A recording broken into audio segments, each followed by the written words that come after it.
Well, kia ora, and welcome to Peter Redwood, a New Zealand economist and strategist who's living overseas now and producing research on gold and other global financial issues. Great to see you, Peter. Hi, good to be on. Now, tell me about gold and why this price has been, I mean, obviously not in the last day or two, but the price in the last 6 months or so has gone absolutely nuts. It's very easy to just say, well, this is about Trump, but it's actually far more than that. And what you see in the gold market is that since about 2018, there's really been almost no incremental increase in gold mining production. So production's been basically flatlining. So suppliers peaking out. There's talk that it'll lift a little bit this year, maybe next, but people like the World Gold Council are now forecasting that we're pretty close to peak production. And that's coming from just a lack of new discoveries and then the cost of exploiting. And then on the demand side, we've seen a major shift in portfolio allocation towards precious metals, not just gold, but silver and platinum as well. And that's being driven largely by an increase in economic and geopolitical uncertainty. So that's kind of the Trump angle. It's there, but it's only part of the story. Yeah, so let's just drill down a bit on those various sources of demand, more investment demand, and it's coming not just from retail investors, I suppose we'd call them in New Zealand, but people who are trading, small investors, but also central banks and some bigger, private fund managers. Could you sort of drill down into those respective sources of demand? Yeah, I would say that actually professional investors have not really captured the move as well as they probably should have. Because if you look at the flows, what we see is the big increase in flow came in ETFs over the last year. In 2024, ETF flows were actually slightly negative, about call it 2 tons of outflows of selling. Last year, there were 800 tons of purchases. And we were off to a flying start for the first 3 weeks of this year, and then Friday happened and it came crashing back. But retail demand is very strong, and Chinese demand as well. And so we're seeing the rise. I call it an emerging whale. The rise of Chinese ETF buying, and that's gone from just 100 tons of total holdings a year ago to 300 tons today. So it's massive. I mean, Chinese are buying almost as many gold-backed ETFs today as they are buying jewelry. And Wow. that I'm sort of surprised that many individual investors in China are able to shift money out of their local currency accounts and buy ETFs or gold. What's the story oh, there? Because they're I thought there buying it was in quite strict capital controls. Yeah.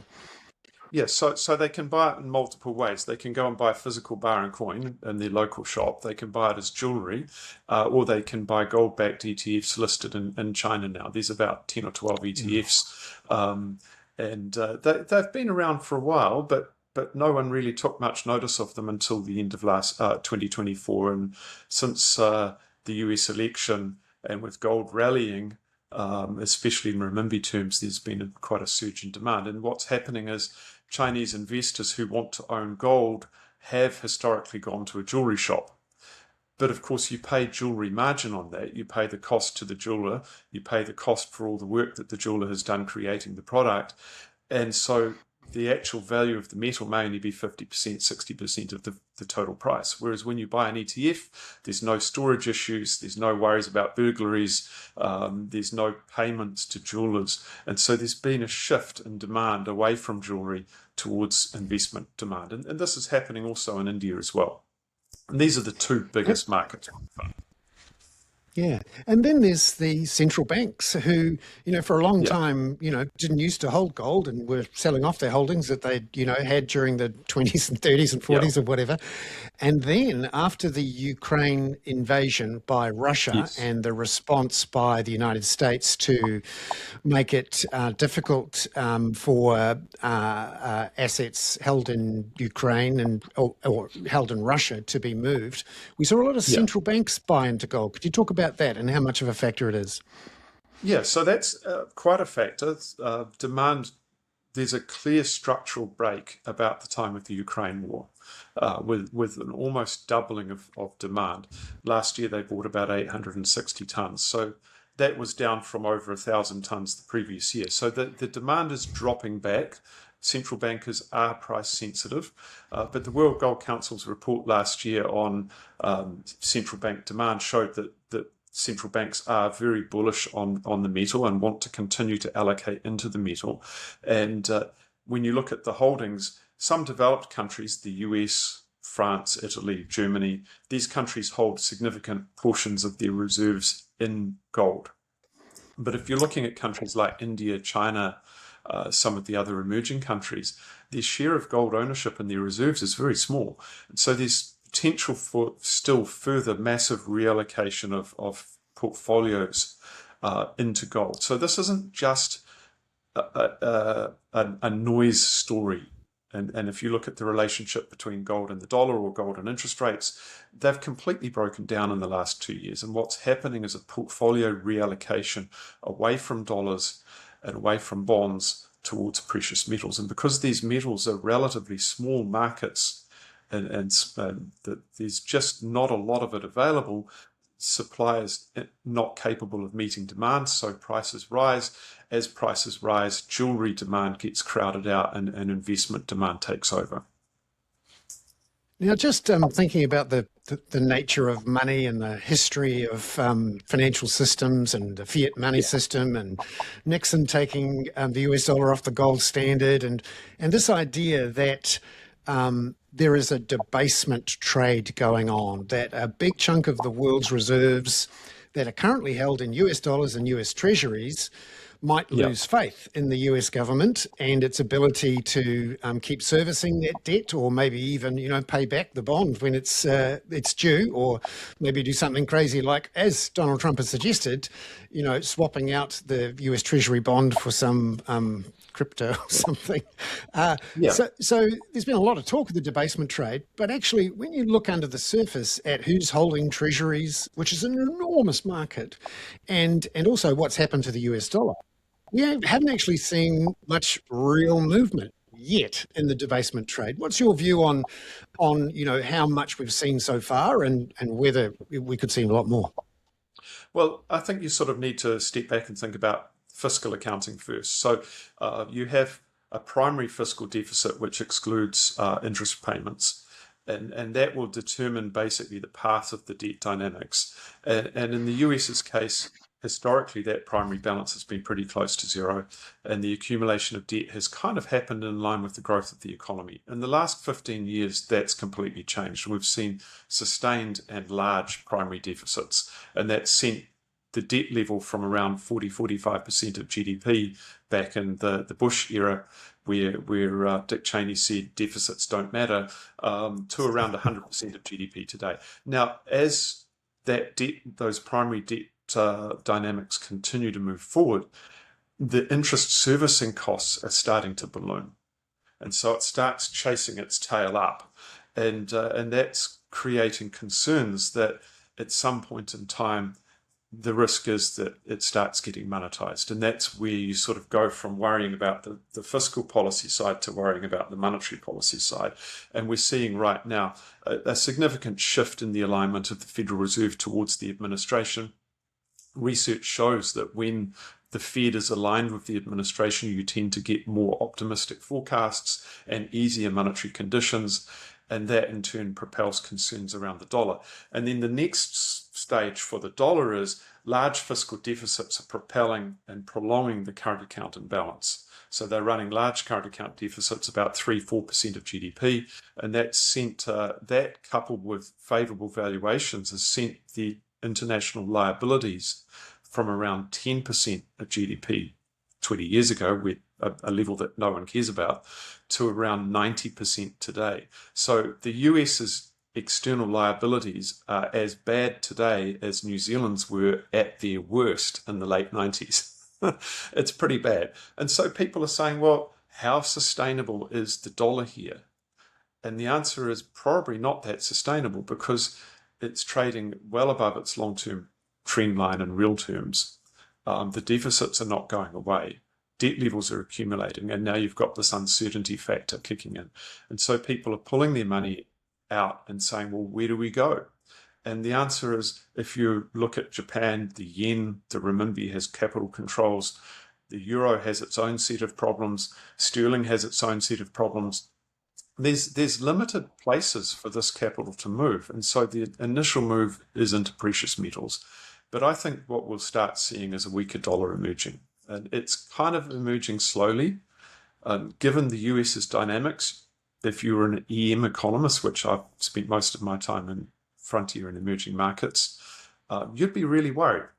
But because it's the global reserve currency, I don't see a crash happening for the dollar. And what you'll see is like one of those movies where the plane sort of crashes in slow motion and moves across the screen. And dollar will go down, and we'll experience episodic weakness, but we won't experience a sudden drop. Yeah, I'm curious. I'm 20-30%. I'm curious. Yeah, I'm curious about this idea that for a long time central banks were independent, and Yeah. therefore, if a government was profligate and ran up big deficits, effectively a central bank who was independent would, on the other side of the equation, tighten monetary policy, put up interest rates, and act to, if you like, equalise the stimulatory effects of the government's spending, and in a way act as a bit of a discipline, because in effect you're raising at least the short-term interest costs of that debt. And that's sort of Well, what we've seen is over the that's the last at theory. least couple of years. That's the theory, That's the yeah. theory. And I think that's kind of the world that we lived in from certainly from the time Roger Douglas floated the idea of inflation targeting way back in the 80s, and New Zealand was the first to look at this, right up to the GFC. And subsequent to the GFC, the ballooning of public debt, the increased polarization of the political environment where you have two sides, and this isn't just in the US, it's everywhere, two sides talking through each other and not listening to each other. And that in turn is leading to a polarization of policy making. And when you overlay the fiscal problems, it means that the risk is that inflation targeting regimes may be on life support at this stage. So there's countries like Australia, New Zealand, Singapore, Korea, Switzerland that have very sound policies and will sustain the low inflation environments. And then there's countries like the UK, the US, potentially the European Union area, ECB, where the situation might break down. And there's some interesting research that was done last year by a young guy at the London Business School looking at policy alignment and Fed decisions. And I've been reading up on this, obviously, in light of Kevin Walsh's appointment to the Fed. What he shows is that it's not so much left versus right. It's alignment of the central bank's committee members to the current government. When they're aligned to the current government, they tend to be more optimistic. Not surprisingly, right? We like these guys. In New Zealand's case, the perception that Adrian Orr was very much aligned with Jacinda Ardern's administration, for instance. And so that creates a perception of that they will follow more accommodative policies if they're aligned. And the data in the US going back to the early 90s, and in fact, the guy sort of pieced it together right back to 1936, shows that this is exactly what happens. When the committee members are politically aligned with the government, they tend to run looser policies. When they're politically non-aligned to the government, they tend to run tighter. And that doesn't really matter whether it's left or right. And so what we're seeing right now with the shift in the Fed is that we're seeing a political realignment towards the administration. Now, Kevin Walsh has come out with some very hawkish statements around policy when President Obama was in power, but people have used AI generated and gone through his entire public record with AI. It's amazing what you can do with it these days, and created indexes. And what the index shows is that when Obama was in power, he was hawkish, and when Bush was in power, and when Trump was in power, he was dovish. And it's a clear political preference. Where he's probably a little bit tricky to understand is he has consistently fought balance sheet expansion. So, and I think where the wrinkle comes for New Zealand is what happens if we have some sort of crisis? Because in the GFC and also in COVID, the US opened up swap line facilities to allow the Reserve Bank of New Zealand to access dollars. And that meant that dollars could be provided to the likes of ANZ Bank to close out some of their cross-currency swap positions. Now, if those dollars are not provided, you could find that you actually find the dollar weakens into the crisis and then just explodes in value in the middle of the crisis as there's a scramble for dollars. So, Yeah, I mean, I've heard this idea that sorry, I've heard this idea that Wash is like a monetary policy weather vane. yeah, But the exception is that he doesn't like quantitative easing. yeah, But I think that's a fair you'd have to, yeah. But I wonder though, if you have a crisis, whether the the desperate pleas from investors for yet another bailout of their banking system or of their positions will be easy for him to push back on, particularly if he's got a president also saying, "Hey, I don't like this market fall. You do something about it." I think it's more 1600 Pennsylvania Avenue. If he gets a call Okay. from the big guy in the Oval Office, he'll change his view. And also, Yeah. I mean, we know from last year with the Trump tariffs that when senior Republican donors from Wall Street start picking up the phone and calling the Treasury Secretary and saying, "Hey, what the heck is going on?" then the administration folds like a cheap suit. So I think that the way to think about it is there's still a Fed put. If we get into a financial crisis, of course the taps will open, but the hurdle rate to get there is going to be higher. And that means don't expect the Fed to come in after a 10% pullback. Things could Now, get a lot messier before it happens. yeah. Now, just to finish up here on this idea of if the world's financial markets, which have liked to say for the last 30 years that we've got these bond vigilantes, that the real power in the world economy is the fund managers and the international capital flows. Politicians can't win against the big players of the world. You think of Soros versus the pound and the bond vigilantes versus trusts and Yeah. all of these things. And you think, well, surely even the bond vigilantes are bigger than Trump. Why haven't they disciplined him yet? Well, I think the market is always bigger than the president. And we put probably too much stock in policymakers and their ability to influence things. Usually they're reactive and they're part of the system. So I think part of the issue is that the global economy is actually doing okay. Global growth appears to be picking up. New Zealand is beginning to recover. Business confidence is at extreme levels in New Zealand. The RBA hiked rates today. So you could say, well, you could, people probably look at the glass and say it's half empty, but actually things are going okay right now, and the net result is that there just aren't the tensions. So that's one aspect, and the second aspect I think that's important is the democratization of financial markets. So if you go back to when I started in investment banking, I remember wandering around with a little Reuters clicker, and you'd go into a bar and you'd be able to have dollar yen is trading at 103, and no one had this. No one knew where the market was. You couldn't trade easily. You had to call a broker, and the broker ripped your eyes out.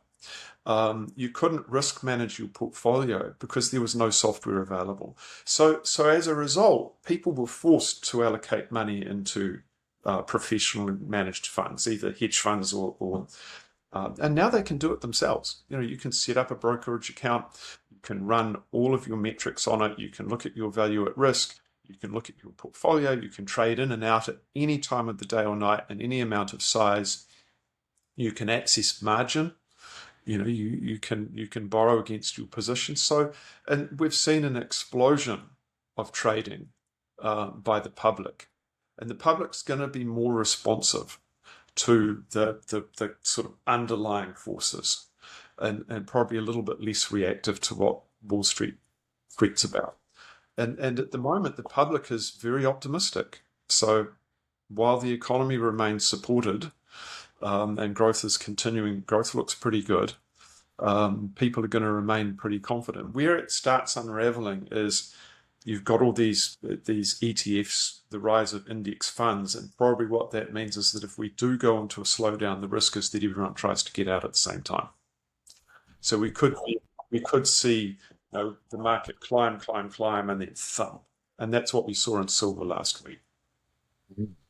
Now, just one final thing to sort of challenge the idea that, there could ever be a change in the current situation where the US dollar is the reserve currency, where US treasuries are the thing you do whenever there's a crisis, you put your money into US treasuries, because ultimately, the US government is the most powerful force in the world, is the only one with all of those nuclear-powered aircraft carrier groups, and it's never going to happen that the US will lose its place as, the reserve currency. And anyone who goes up against the US government in a way is always going to lose, because they're just the most powerful beast in the room. Well, certainly that's what President Trump is showing us, that if the US president is prepared to break what were the normal rules of the game in the post-Cold War era, and especially, since the 1980s, and really throw his weight around, the US is still the global hegemonic power. There's no doubt about that. But if you look underneath, China is emerging as a major factor here, and that's not going to change. China's GDP on a PPP-weighted basis is now significantly bigger than the United States. It's in a great region to do trade with. Yes, it's got demographic problems. It's got problems with its system of government. There's many problems that you can talk about. But just one statistic, China produces more electricity than the European Union and the US put together. Wow. Yeah. So China is massive, and it's growing at the same pace or slightly faster than the US, or roughly the same pace. And over time, it's going to continue to emerge as a rival. At some point, they may decide to change their political system and open their capital account. And if that were to happen, the dollar would definitely have a problem on its hands. Peter Redwood. On the horizon. Peter Redwood, the author of About Gold, an excellent Substack that looks at this global financial system and the issues pertinent to gold. Peter, thank you very much for coming on to the Kaka. Lovely to see you again. Yeah, it's been great to talk to you. Thanks a lot.